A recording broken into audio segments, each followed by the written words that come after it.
Welcome to the Penny Stamps Distinguished Speaker Series.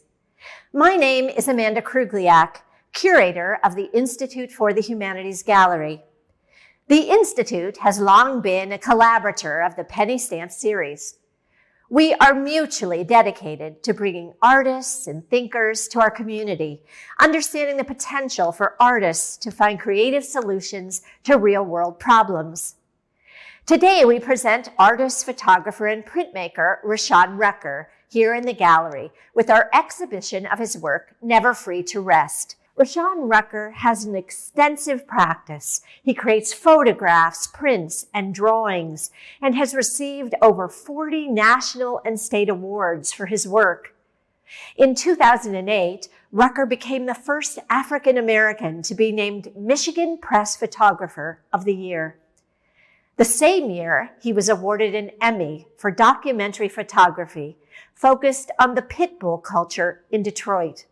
He has served as a Maynard Fellow at Harvard University, a Hearst visiting professional at the University of North Carolina. He was awarded an artist residency at Red Bull House of Art, Detroit, and was named a Kresge Fellow in 2019. Most recently, a series of his drawings was purchased by the Smithsonian National Museum of African American History and Culture in Washington, D.C.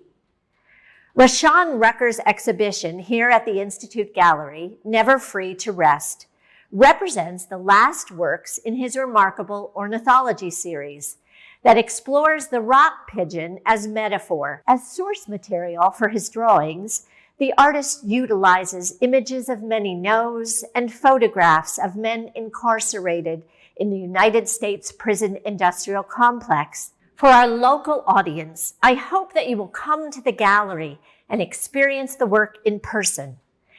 And now it is my great pleasure to introduce to you Rashaun Rucker. And I look forward to joining you a little bit later for a conversation with him. And now, turning it over to Rashaun.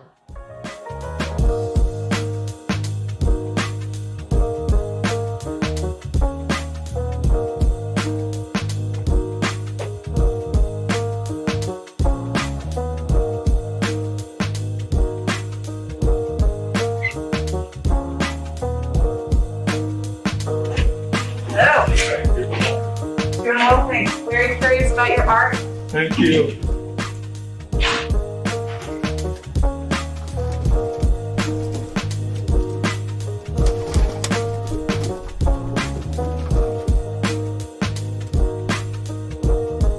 Hey, I'm Rashaun Rucker. I'm so humbled and honored to have my work in the Institute of Humanities Gallery at the University of Michigan. I'm here to just take you on a journey, tell you some stories, tell you how I became an artist, tell you what didn't work and what worked, and hopefully you'll gain some experience and some knowledge from all of my trials and tribulations and successes. Well, originally I just wanted to be a middle school art teacher, and I took some crazy left turns in life and kind of followed my heart and my gut in situations, but primarily I work as a draftsman and a printmaker. And photography came about later in life. I was in college and part of a student art show, which some of you are probably always doing, where there's points in the semester where you'll have a group show and it's just to show what you've been working on. And I had a drawing in the show from my figure drawing class. And it just so happened the professor who taught photography in my college, North Carolina Central University, there was only one photo class and it wasn't in the art department, it was actually in communications. And he said, "Did you draw that?" And I was like, "Yeah." He's like, "You should come take a photography class." And I was like, I'm already on grants. I don't need another class to take. It's in the summer, I already got 2 classes. And he said, "Take my class, do the work, don't pay, just sit in the back of the class." And I was like, "Okay, but I don't have a camera." He was like, "I'll give you a camera. I just really want you to sit in this class. All you have to do is do the work." I did the work. It was so-so, it was okay. But he then took that work and took it to someone he knew who was looking for an intern for a photojournalism job in my hometown of Winston-Salem at the Winston-Salem Journal. And I had an interview, and Charlie Buchanan, who was the director of photography there, he kind of looked at me strangely and chuckled. He was like, "Is this all you have?" And I was like, "Yeah, this is it." And he was like, "It's really green. It's not that great, but I can see a little bit of talent in there." He was like, "So what do you do?" And I was like, "Well, I'm really a printmaker." And he's like, "Oh, my wife teaches art at one of the other colleges." And he said, "Do you have a drawing portfolio?" I was like, "It's in the car." He's like, "Go get it." So I gave him my drawing portfolio and he took it home to his wife. And we met again the next day. And I was like, "What did your wife say?" He said, "My wife said I should hire you." So my first job in photojournalism came from a drawing portfolio. That internship turned into an internship at the Atlanta Journal-Constitution, which turned into an internship at the New York Times Leadership Academy, which turned into a full job at the Detroit Free Press. But what's funny, that next job at the Atlanta Journal-Constitution, I was also hired by the graphics and art director for a photo internship. He too hired me based on my drawing skill, which had nothing to do with photojournalism. But all of that is just to say that when I went back to that professor and I asked him what he saw in me, why he thought I would be okay, he said it was because of my understanding of composition and light in my drawing. And he was like, that is half the battle in photojournalism or photography, is that you understand the rule of thirds, you understand composition, you understand how to use light, you understand how to position subjects. And that took me down a path where I never thought I would go. You could have never told the little black boy on 22nd Street in Winston-Salem that I would win a national Emmy for photojournalism, because that wasn't the path that I had in my mind for myself. But I think as students and just anybody, like, you should never be really afraid to go where your heart is leading you or where life is taking you. And I remember one of the things later in life that somebody asked Charlie Buchanan, who was that first person that hired me as an intern, what made me a good photographer. And I remember the quote, he said, "What makes Rashaan special is when he leaves the department and everybody goes out to do their work, they zig and he zags. He goes in the exact opposite direction to everybody to work every day." And that's what I think more people should do. You should learn how to zag. So I think this will sound strange to you, but I think, oddly enough, my journey to becoming an artist started with Ric Flair and Dusty Rhodes, professional wrestlers. I had grandparents who really loved wrestling, and they turned me into a huge wrestling fan. We would watch wrestling.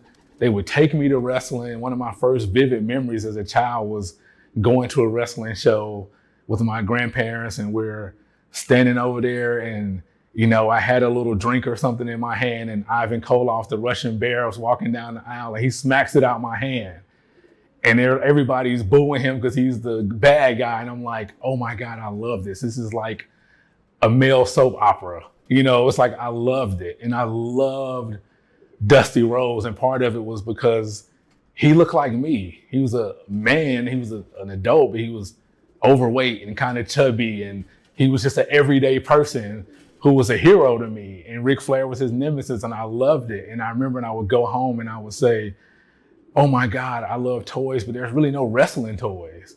And so my mother would draw wrestlers for me, and she would try her best to draw like Dusty Rhodes and Ric Flair, and they would have on little tights, and I would color the tights with crayons and little color pencils and things. And then after a while, she would get tired and be like, you need to learn how to draw them for yourself.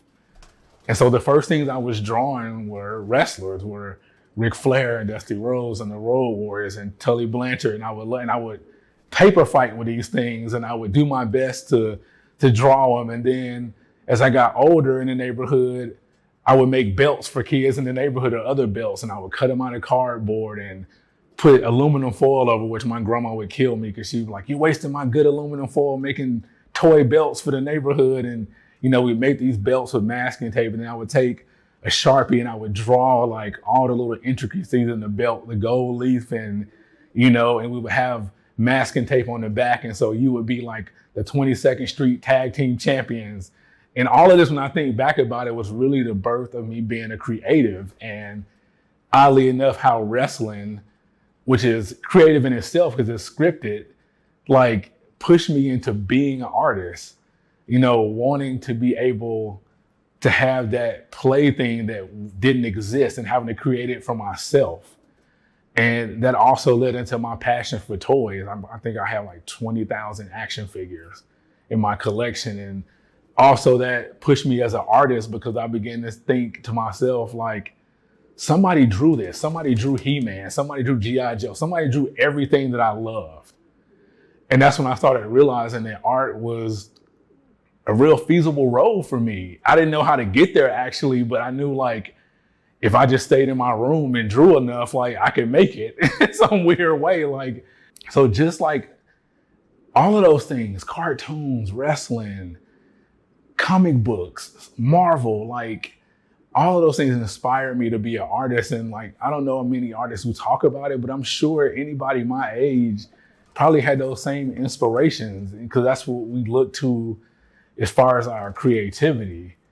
And my parents and my family, I don't think they really knew necessarily how to push me, but they would save all of their money for me to go to art programs in the summer. It was like they didn't know how to push me, but they were like, we know we got to get him into these programs. And they would send me to these art programs. And so I would spend my summer honing my skills with other art students from around the county. And they were the best of the best. And that pushed me more because I realized, wow, I'm the best person in my school, but I'm not the best person in this city. Because you started to see juniors and seniors and you were a freshman and you were in these programs and looking at them, and it just made me want to be better and better. And in that same program, I spent 2 summers as an apprentice under a stained glass worker. And so when I go home sometime, which is funny, there's several stained glasses in churches. I'm like, I painted Jesus. That was me. And it was like, even in the mall, there's a huge stained glass mural of food. And I'm like, I did the pizza, the ice cream, the soda, the cherry. And so to this day, you know, what I love about art is the ability it has to create a legacy for yourself. And so I can still functionally go around and see what I was doing as a young adult. You know, winning the county Christmas card contest was one of the greatest things that ever happened to me. I was like, wow, the county's going to send a Christmas card to everybody, and I drew it. It's funny, I recently found that Christmas card. The drawing was not that great, but at the time it was awesome. Like, you know, and so I just always tell people, like, never stop being a kid, never stop being inspired by like those things that have always carried you. I still collect toys. I still watch wrestling. I still love everything that made me who I am. I think a major part of me becoming an artist was just the support system from my family from both sides, and thinking about my mom and my dad and my grandmothers and grandfathers, and, you know, especially my grandmothers, and how supportive they were in me becoming an artist. You know, my dad's mother was a social worker, and I remember, you know, she would just bring home all these legal pads from the office for me to have drawing materials, and even her friends would bring those huge white, like, rip out, you know, pads from meetings, presentation meetings for me to draw on. And, you know, thinking about my other grandmother, and it was like, you know, not having a ton of money, but also at the same time, like, they were always willing to spend money on supplies for me. Like, that was always the thing they never said no to, you know. And when it gets down to it, my work is really family based. Even the last series of work I did, Up from the Red Clay, was all about my family and being from North Carolina and honoring the traditions and talking about my grandfather, who was a medic in the Korean War, and, you know, showing pictures of my grandparents at the county fair in the late 40s together as a young couple, and showing my uncle and my dad at their father's funeral smoking a cigarette behind the church, trying to come to grips with what happened. And, you know, just a lot of my work is very steeped in family. And even some of the work you see me doing today with the pigeon, like, to a really quiet extent of that, some of that work talks about my son was autistic, and about how people go unseen and pigeons go unseen. And so it all kind of ties together. And I think recently with the acquisition from the Smithsonian, like when it happened, I think the biggest thing for me was like just hoping that all these people who came before me were proud and that it paid off. I think one of the things that like I really want students, artists, who's ever watching this to know is that, you know, you don't necessarily need any of these things that people or society might press upon you. Like, I don't have that New York studio. I don't have this gigantic workspace. I work in my living room. I work on a couch. I work on a table. A lot of the work you'll see in the show was done on the couch and was done on a table in a living room. That's my studio. And something that I've always thought about is just you have to grow where you can. You can't look at it in that way that you can't create because you don't have a certain thing. And what I always tell young artists when I meet them, I'm like, you're the tool. That's not the tool. The paint is not the tool. You're the tool. I mean, another reason I really love to work at home is because, like I said, I have two sons, one who's autistic, and home is just where I need to be. It feeds my practice. It feeds my soul.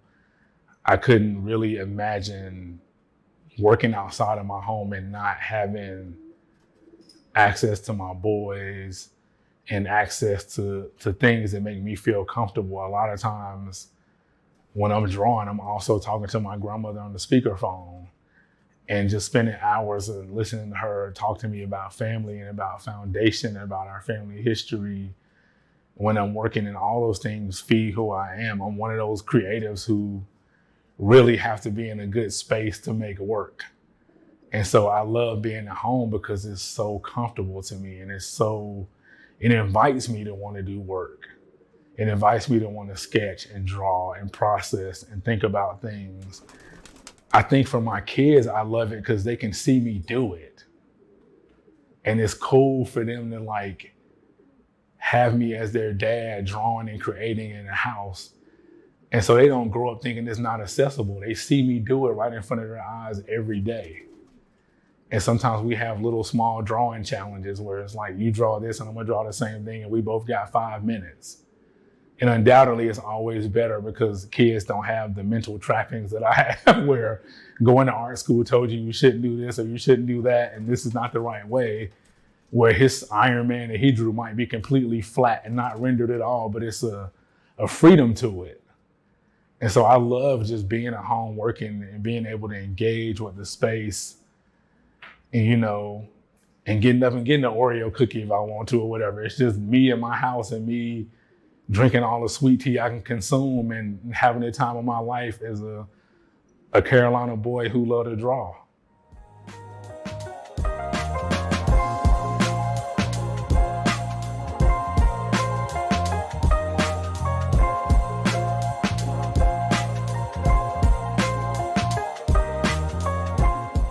It's so great to have you in the gallery and have a chance to talk about the project.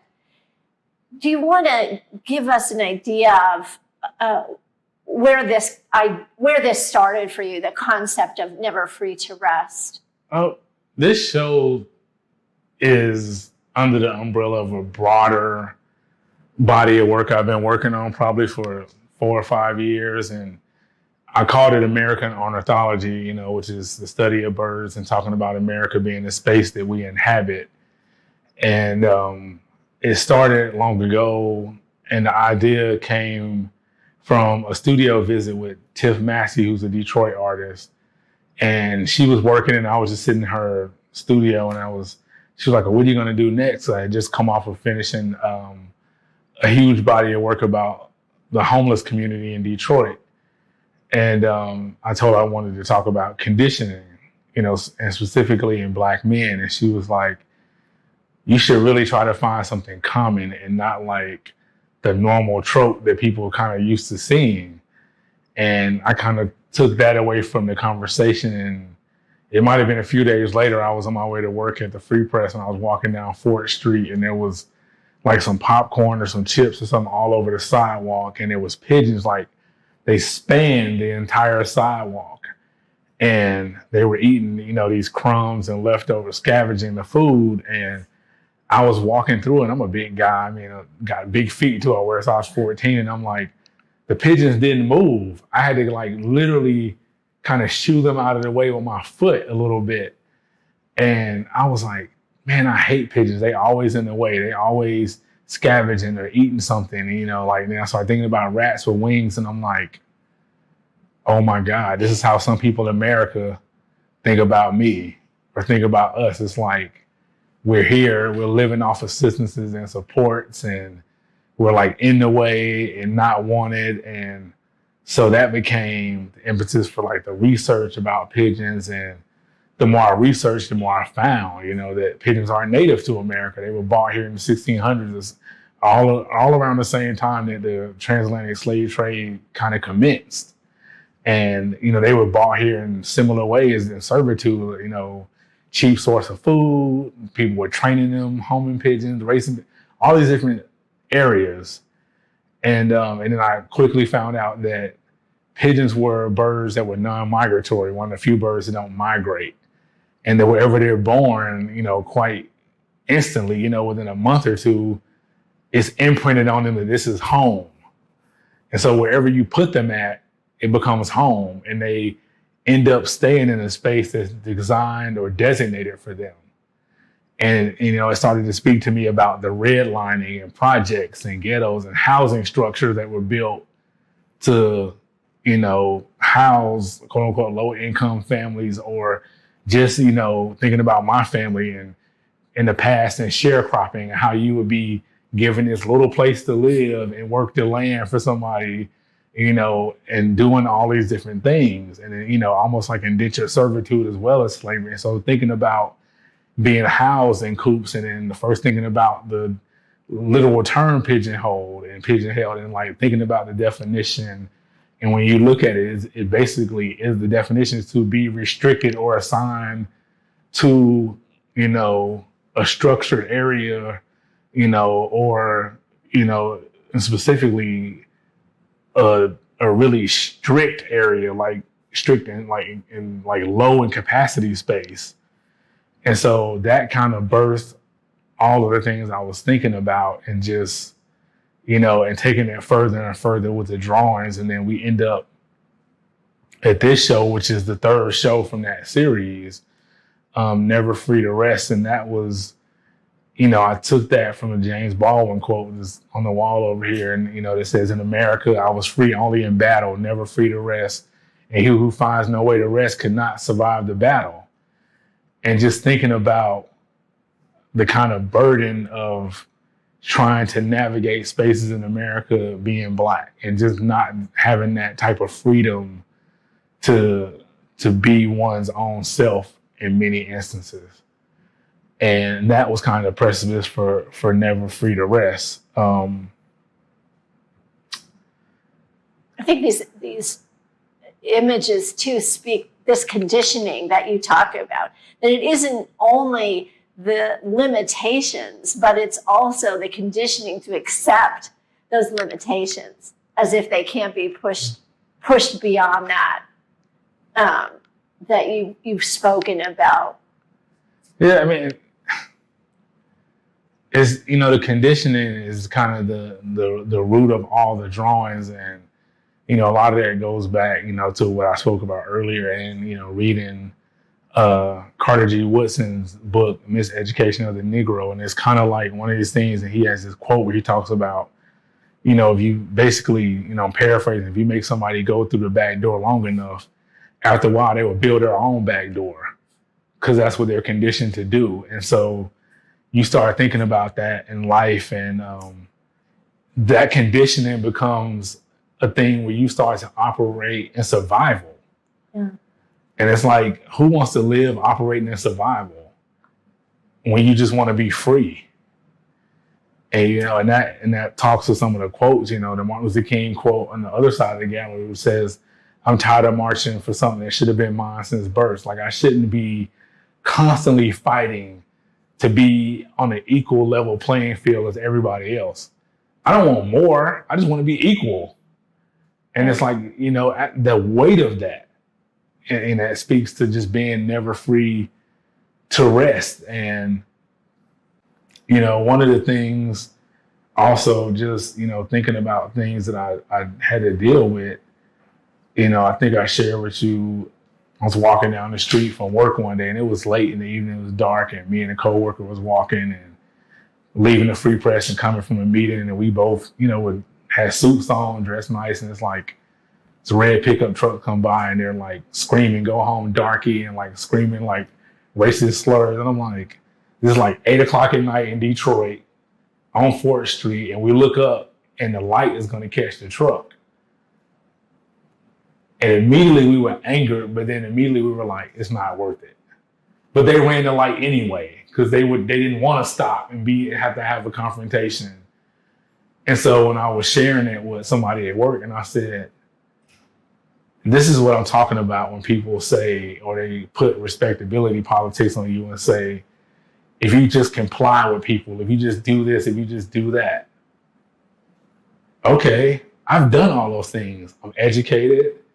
I went to college. I won Emmys. I've been a fellow at Harvard. Did that stop any of that? It didn't. It didn't stop anything. And I'm like, that's because all those things that people say you should do or be does not supersede this. This is what greets people before that. And so, me and my friend Tyler Sawyer, my brilliant artist friend, we often talk about aposematism, which is a thing in nature where an animal has a certain color, and that color defines danger.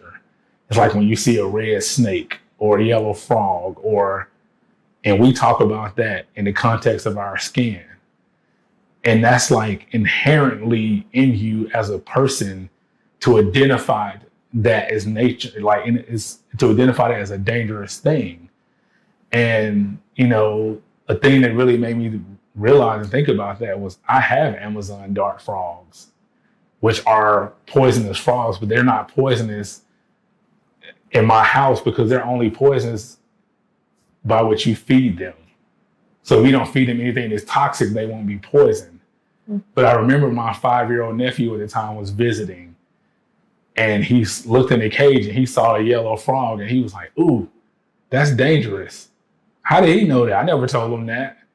But it's like, in his mind, it's not green. It's not a frog that he's ever seen before. It's not what a normal frog should look like. And I'm like, though that same thing plays out in life with how I look. For this project, you made 4 new drawings, and as part of the residency, designed 2 new sculptural works.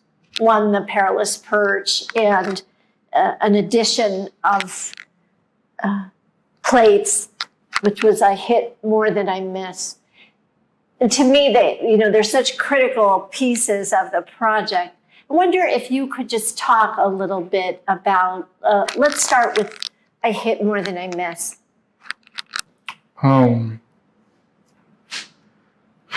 This was an idea that I had long ago, thinking about, what I was already doing my pigeon work and thinking about, trap shooting and the sport of it and just how it became about. And, trap shooting was when they would get these pigeons and put them in these little small traps, and they'd be on the ground and there's somebody letting this pigeon out, and the pigeon is, I'm thinking about the pigeon, they're thinking, oh my God, I'm free, I'm out of this cage, not knowing there's somebody right off to the side with a shotgun that's about to track it and shoot it down as a sport. And, in a later time, they, of course, stopped using the birds. One of the reasons where they were like getting ready to like pull it to extinction almost just by hunting it. And it just made me think about being caught up in the system in that type of trap. And the clay pigeons themselves are small, and normally they're like a bright color, mostly orange, black on the bottom. And looking at those common colors just made me think about mass incarceration and prison uniforms and people that look like me, you know, orange and black. And it made me think about all the people that I knew who were in jail, who were lost in the system, who were broken, even when they got out. And, you know, in the sport, they refer to a hit as a kill sometimes, or a miss as a bird away. And in my own mind, I was a bird away. I was one of those people who was able to like traverse the obstacles and get out. I couldn't help but think too about, particularly at a time when Black artists are in such demand, and you know, there's presumably this support, that it resists commodifying something, right? It resists commodifying your work.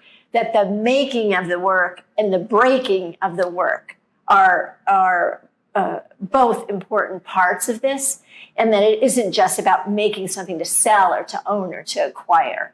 That the essence of the piece for me is really in this breaking. I know watching you in the gallery and hearing the sound as you drop these plate, I know that for you was, you know, such a emotional process. I think it sounded like gunshots, and it was traumatizing. I mean, to think about making something like this when we're in the same, you know, timeline as George Floyd and Ahmaud Arbery, all these different things. And it's like, I remember thinking like, should I shoot these things like they do with trap shooting? I didn't want to do it because I just don't love guns, or don't necessarily have any type of liking towards guns at all. But I don't even think I was ready for the type of sound they made when they were breaking. And it just made me think about all of the broken people I know, and all the people who've been broken like this, and just conversations that I've had with people over the years. You know, sometimes I would go back to the neighborhood and people would be like, oh man, Sean, you like made it. You were so smart. You went to school. And I'm like, no, I'm not. Like, I went to school with people who probably didn't have no business being in college. Like, part of college is about perseverance and just fighting through it. But they bought into a narrative that they didn't belong there.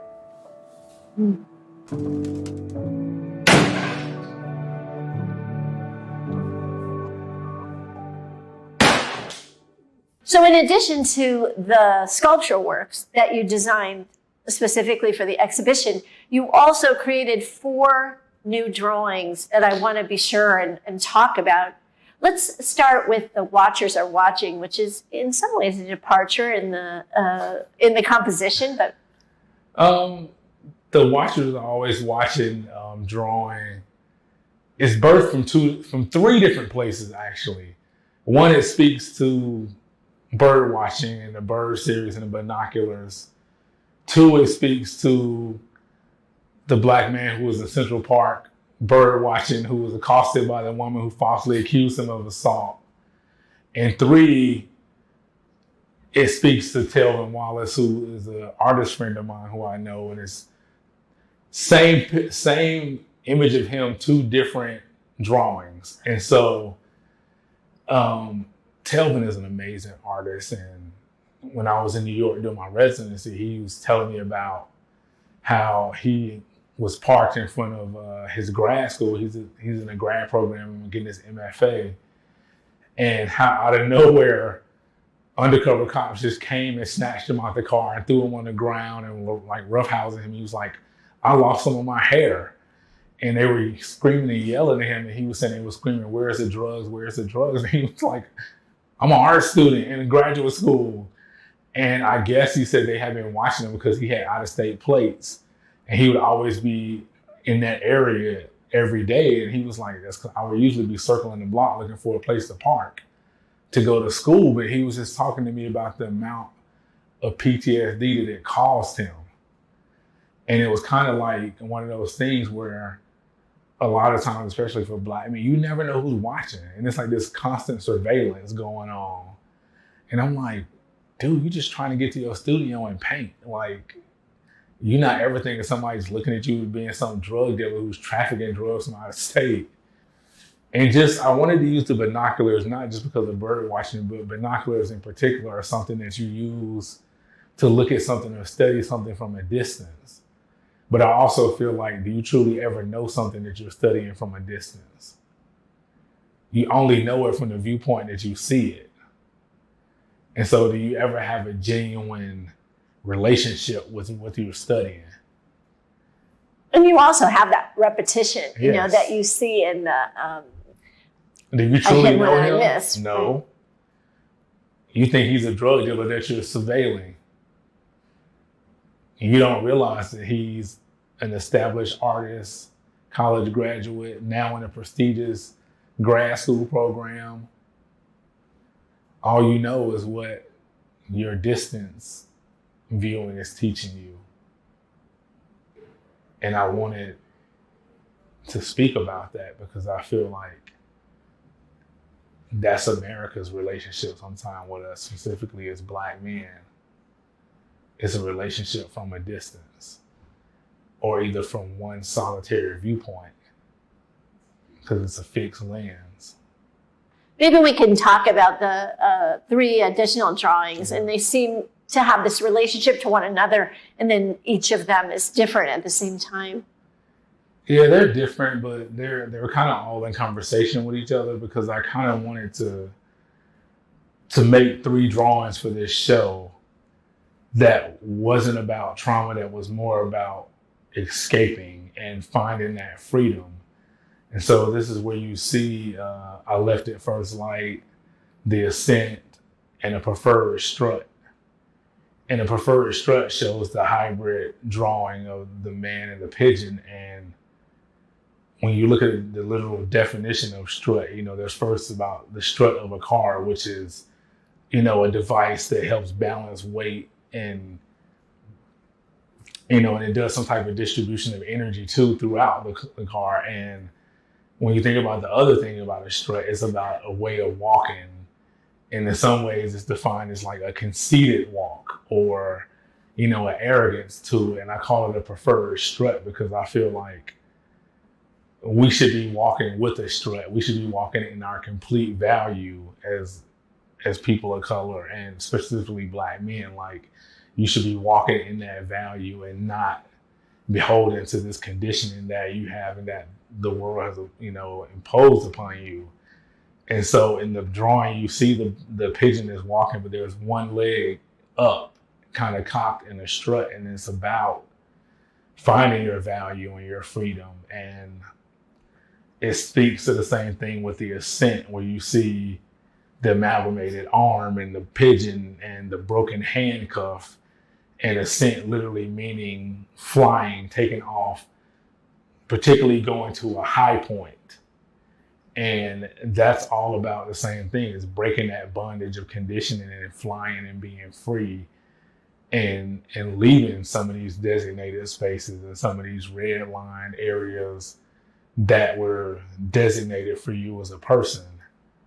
And so I wanted to use those 3, and with the last one I left at first light, using the word light as a symbol for knowledge and talking about the more knowledge you gain about yourself gives you a certain type of freedom.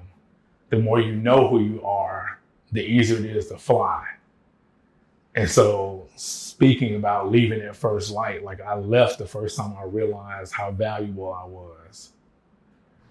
And I thought about that on myself. Like, the moment I realized I was an artist and a creative, and this was my tool to be whoever I wanted to be and to leave, that was my mission going forward. It's like, I want to see the world. I want to see everything. I want to see everything that the world has to offer. You know, I always think about the Lion King and Mufasa and Simba, and he's saying, you know, everything you lay your eyes upon or everything you survey is yours. And that's how I want us to think Like, the world is your oyster. Like, everything you see is for you. Nothing is out of reach for you. And I especially want younger people to believe that. And that's why I think I've always wanted my work to be represented specifically at institutions of higher learning, because I want students to have access to it and look at it and know what's possible. You know, a lot of it for me is about representation. I want them to see me and say, I just saw Rashaun Rucker. I know it's a little bit more easier for me to be a Black artist. I know it's a little bit easier for me to be an artist, period. I know I believe a little bit more in myself because I can see somebody that looks like me. You know, my dream is for this show to travel, you know, specifically to historically Black colleges and universities. You know, I attended one myself, and I would love for this to get to those spaces and where students can have access to the work that I'm doing. And, you know, the overall end game in this for me is about legacy, and it's about, you know, reaching a space where you get into the room, but not getting in the room and closing the door, but getting in the room and leaving the key. So many people get in the room and they slam the door, and it's really about allowing yourself to create more space for the next person. Thank you, Rashaun Rucker, for your generosity in sharing your work and your ideas and yourself today as part of this conversation. Thank you for having me. Absolutely. And thanks to the Penny Stamp Speaker Series, always wonderful partners in bringing exciting, provocative programs. And thanks to all of you out there who joined us in this conversation today. For those of you who live locally, please do come and visit us in person in the gallery to see Rashaun Rucker's exhibition. And for those of you out of the area, hopefully the exhibition will travel to you and you'll see it in a gallery or museum in your area soon. Thank you.